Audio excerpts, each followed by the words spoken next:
Jason. I hope you're well. I was just wondering if you had signed those divorce papers yet. I wouldn't ask. It's just that my lawyers were waiting to finalize everything up. Oh, hi, Fleur. Yeah, sure. I haven't signed them yet, but I can get them done into you by the end of the day, if that's okay. Yeah, that should be fine. So, how have you been? Yeah, I've been okay. Just working as usual. How about you? How's the new job treating you? Oh, yeah, it's going good. I've settled in nicely, made a few friends.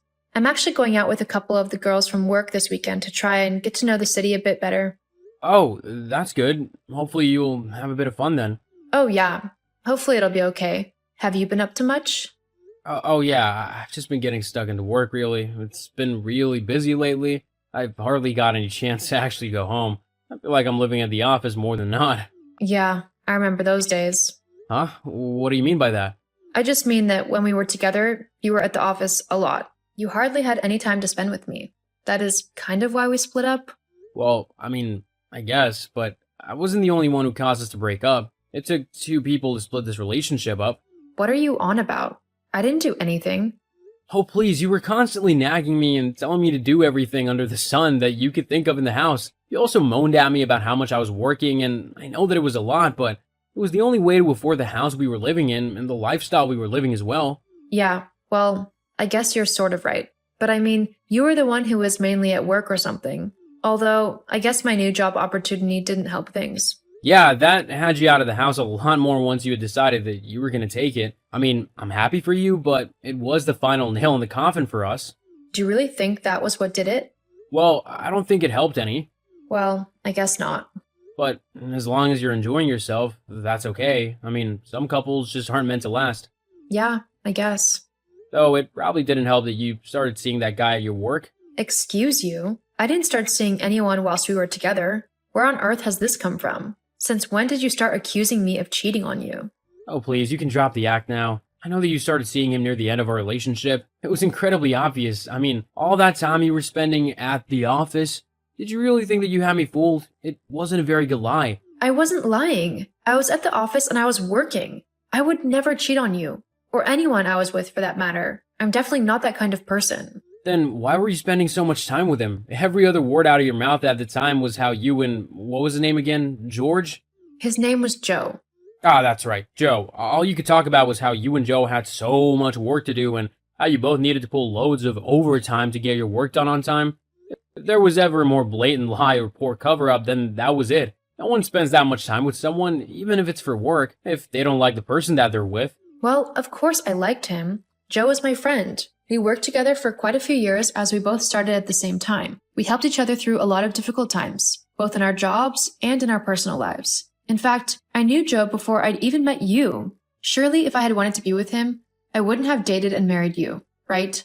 Well, not necessarily. He might not have been available at the time when we met, and then when he became single, that's when you decided to start your relationship with him. Regardless of if you were already married at the time or not.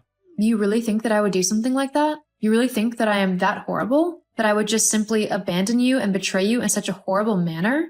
Well, I guess it's good to know what you really think of me then. Well, you are the one who's trying to take me for everything I have in this divorce. I don't think a nice person would do something like that, do you? Leave the person they've been married to for the last 5 years with absolutely nothing, not even a penny to his name. I am not taking you for everything that you have. I personally don't want that much from you. Just a little bit of money to cover the cost of the house, considering you're the one who is staying in it despite us buying it together. That's all I'm asking for. A buyout from the house. You do realize that in this market, our house is upwards of $300,000, right? For me to pay you your half, I'm gonna have to sell the place anyway and move somewhere cheaper. I don't have $150,000 just lying around, you know? Effectively, you're kicking me out of my home, so thank you for that. Jason, I'm sorry if that's what happens, but I put money into that place as well. How is it fair for you to keep the house and I get nothing, despite me putting a load of money into it as well? And not just in the initial buying of it, but the bills and the interior decorating of it. Most of those furnishings and things that actually make the house look nice were bought by me. And yet, I'm not asking for those back. The most I want is the money that I am legally owed. It's not cheap moving to an entirely new state, you know. Plus, living in a city is twice as expensive as in a town, like where we are. I need financial aid so that I can actually live in the place where my job is. I don't think that's something that's unreasonable to ask. Well, I think it is, especially when it forces your husband out onto the streets. You won't end up on the streets. Even if you do have to sell the house, which isn't a necessity as you can remortgage it, you will still get $150,000, so you can either buy a new place or rent somewhere. And if you want to look around for a little bit, I know your mom will let you stay with her until you're ready to move somewhere else. So don't try and guilt trip me into not getting what I deserve when I have worked incredibly hard to get it in the first place. Whatever, I don't care anymore. I'll find a new place to live and I won't let you know where it is. I want nothing to do with you after this divorce is over and done for. I'll get the signed papers to you as soon as possible, then we can finally be rid of one another. Sounds good to me. Fine. Now, if you don't mind, I've got to get back to work. We can't all just do nothing all day and call it work, so I can't waste any more time listening to you whine. Oh, please. The one whining about anything right now is you. Keep believing that if you want to, but we both know the truth here. Yeah, I think we do. Bye. Bye. Hey, Fleur? It's been a little while. Angela? Hi. Yeah, it has been a while. I don't think we've spoken since me and Jason first told everyone that we were getting a divorce. How come you're messaging me? Not that I mind you messaging me. I still think you're a lovely person, and what me and Jason are going through seriously has no impact on how I think of you and what I feel about you as a person. I'm kind of rambling. Are you okay? Is there a specific reason you messaged, or did you just want to talk? No, there was a reason. Jason was in a car accident, Huh? and he is critically injured. Hang on. What? How is that possible? I was literally just talking to him this afternoon. How on earth has this happened?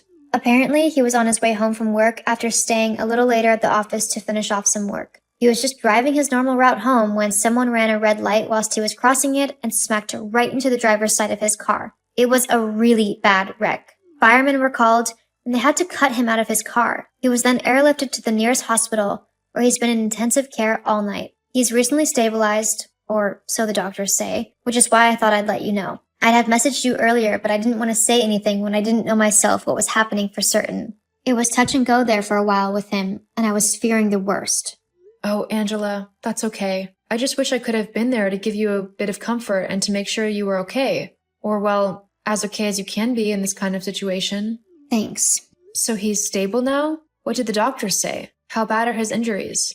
Well, they haven't told us everything, but they did say that What? What is it? he's going to be paralyzed from the waist down for the rest of his life. What? Yeah, he got pinned or something in the car and it damaged his spine. He's not going to be able to walk again. Oh, that's awful. I don't know what to say. I just can't believe this has happened to him. He was perfectly fine this afternoon. I mean, we even got into an argument. Oh no. I don't want my last words to him to be an argument. I've got to come and see him. But aren't you in a completely different state now? It'll take you ages to make it back. It doesn't matter. I'll get the next flight out back home. I've just got to come and see him. I can't just leave him on his own, especially not at a time like this. Well, okay then. But the doctors aren't actually letting people in to visit him yet, so you don't need to rush about too much. He's only just come out of intensive care, so they'll be monitoring him for a while yet, and I doubt anyone will be able to get in to see him until at least tomorrow. Well, just keep me posted. I'll let you know once I've managed to get a flight and I'm on my way, okay? Okay. Thank you, Fleur. No, thank you, Angela, for letting me know what's happened. I know it's not easy, what with me and Jason and the divorce, and you probably think the worst of me, but I can't tell you how thankful I am to you that you let me know what's happened. Well, I'll see you soon.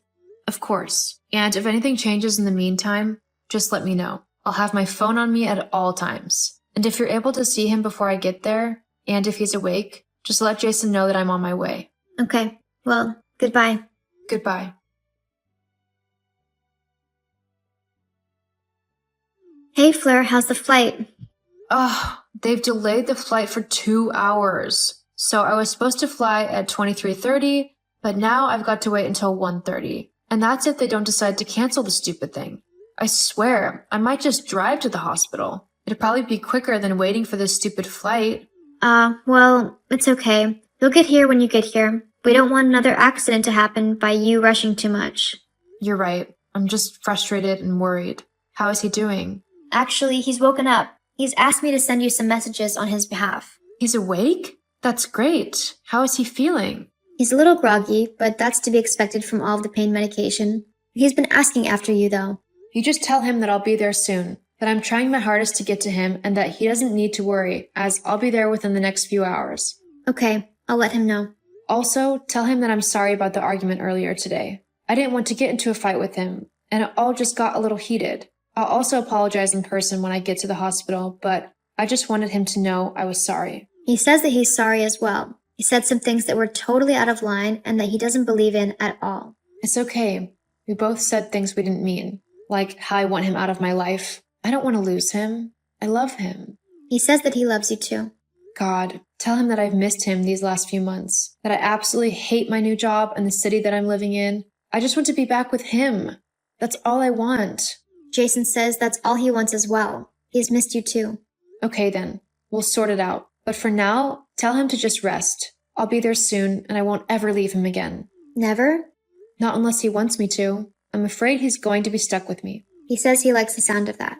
And he doesn't need to worry about anything. We'll figure everything out in time. Paralyzed or not, I love him and I'm going to be with him. I've already started doing research into how to live with paralysis and all the different physio activities that he can do to maintain a healthy lifestyle. I've also looked into different ways for him to get about, like an electric mobility chair. That way he will still have his independence. It costs a little bit of money, but it's nothing that we can't figure out together. Anything to make his life easier for him. Also, I've already started looking for quotes on how much it'll take to make the house suitable for him. The downstairs bathroom and stuff like that. Fleur says to relax. You'll work it all out together when you get here. Also, isn't your flight soon? Make sure you don't miss it. Don't worry, I'm already at the gate. I will literally be the first one on that plane when it gets here. I can't wait to see Jason. He says he can't wait to see you either. I've got to go now, though. The nurse just told me that visiting hours are over, so I've got to leave. Okay, well, tell Jason I love him and that I'll see him at the next visitor's time. Okay? Okay. And Fleur? Yes, Angela? Thank you. We've all missed you. I've missed all of you as well. I'll see you soon. I promise. See you soon.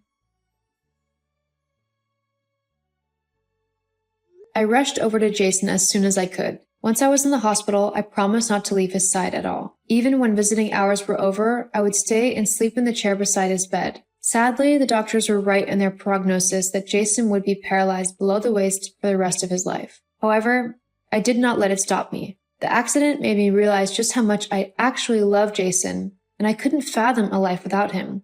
Whilst we might still have our difficulties, we have begun to see a therapist together, and we are slowly but surely working out the kinks in our relationship so that we can be together happily. I have also taken up helping Jason adjust to his new life in a wheelchair. It's been difficult going, as it is a completely new way of life for him, but we are slowly making progress. We have also both quit our jobs and are looking at starting our own business together. That way, we are actually able to spend more time together than apart. It's going to be a long journey, but there is no one else in this world that I would rather take this journey with than Jason. I realize that the best things in life are worth fighting for, and whilst it's easy to leave and split from someone, if you want a proper relationship in life, you need to work through the tough times together. And that's how you build trust and loyalty in one another and take your relationship to the next level.